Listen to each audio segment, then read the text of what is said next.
Sanibonani, welcome back to my channel, guys. Welcome back to Mkosinaphilile. Ngiyabonga kakhulu for coming. Thank you so much for your love and support.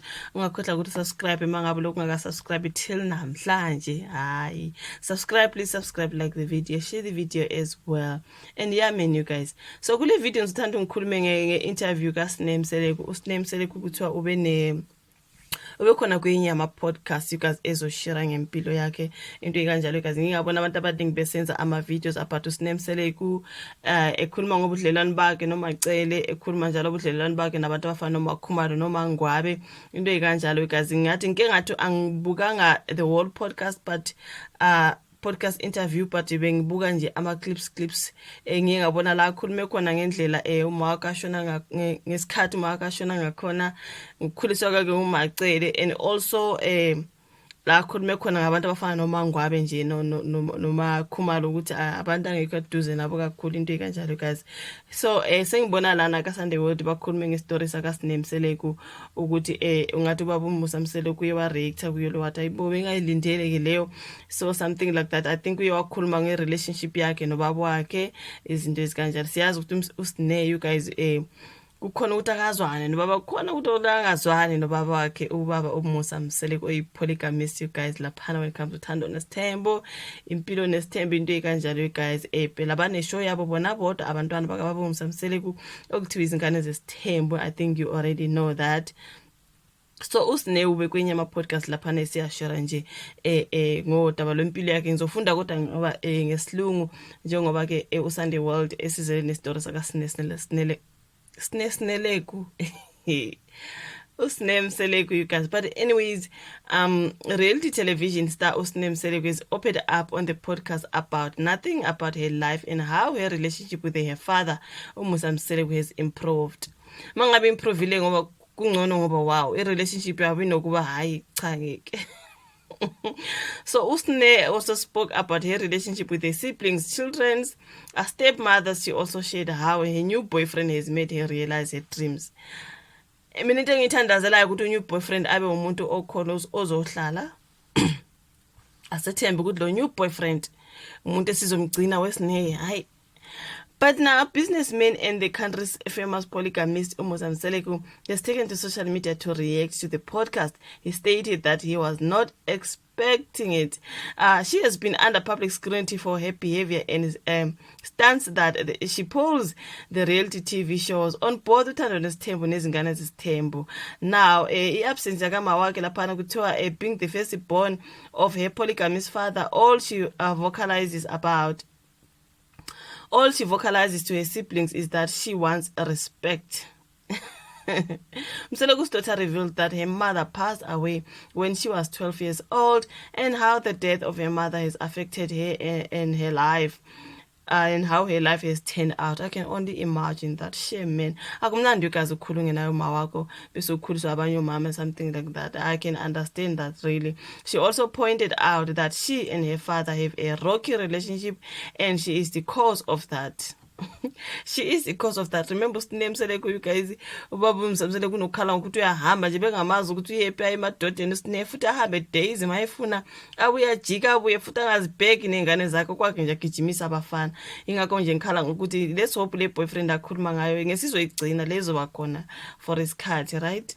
Hayi laba nje ukuthi uSneh uyendodeni into esinokuzibona lapha you guys. Hayi kunzima ngoSneh asethembeke kodwa ukuthi kuba khona ushintsho. Siyakhula phela ngesikhula siyaphambili asiye emva njalo.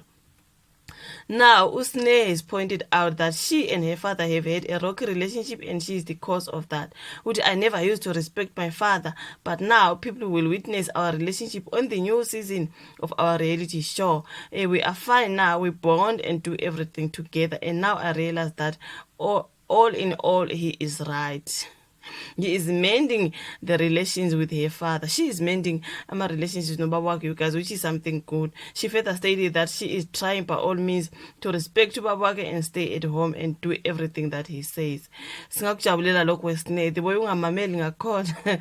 Life without my mother has been hard, but I have 4 stepmothers and Macele is always there for me and loves me like her own. If my biological mother was still alive, maybe my life would be different than what it is right now. And nami ngiyacabanga you guys ukuthi kube uma wakho wangempilo bekhona ube ngeke besenza lezi zinto asenzayo you guys nebehavior mhlawumbe umama wakho bezozama ukuthi amfake endleleni phela kunzima kulabo abanye mama sisho ukuthi abakwenzi lokho futhi bayahluleka kunzima kubona you guys ukuthi bamlawule usine especially yena nje sazi ukuthi akubona oma bami la kunzima ukuthi bamlawule usine out asithi pick up uMacele because I can see ukuthi uzama ngakho konke okusemandleni to be there full time for usine.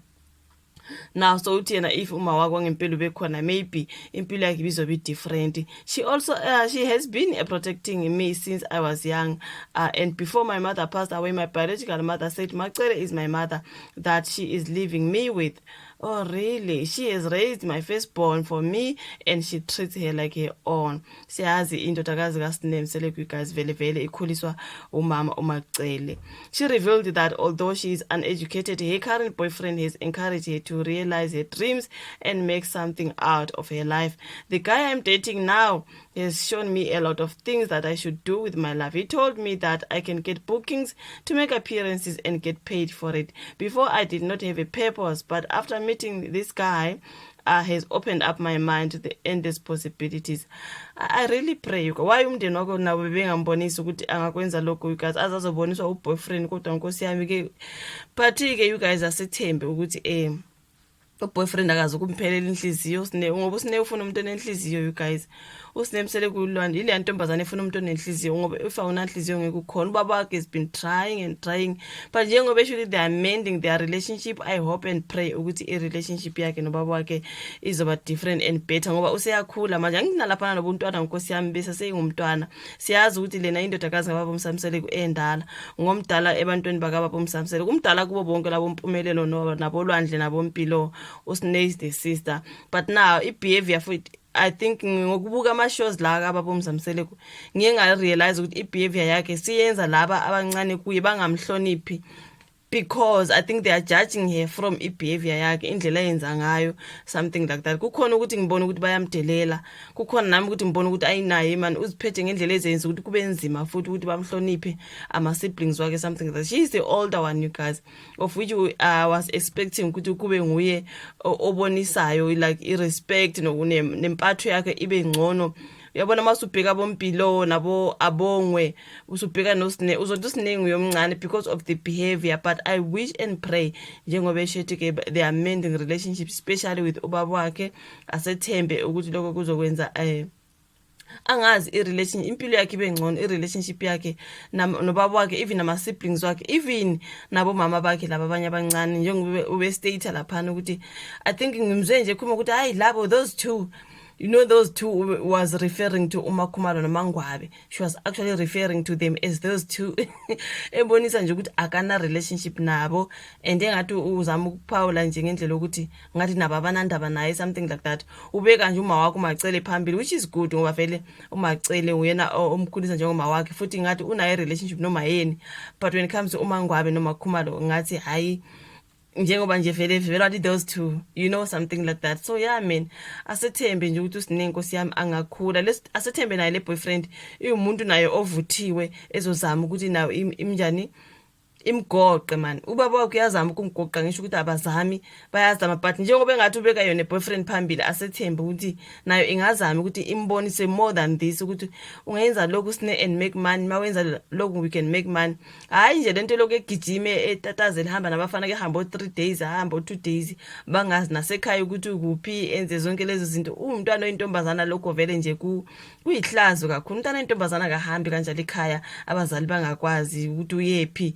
ujike uqhamuka ubuye nje ubuye phambi kababa wakho kube abazi ukuthi ubuye ekhaya udlapha nje obukhona kuleyo ndawo. So asethembe she will improve and stop doing that. Stick to this particular boyfriend akhuluma ngayo babambani babe into eyi1 naye nje abe nomuntu oyi1 obambekayo you know something like that.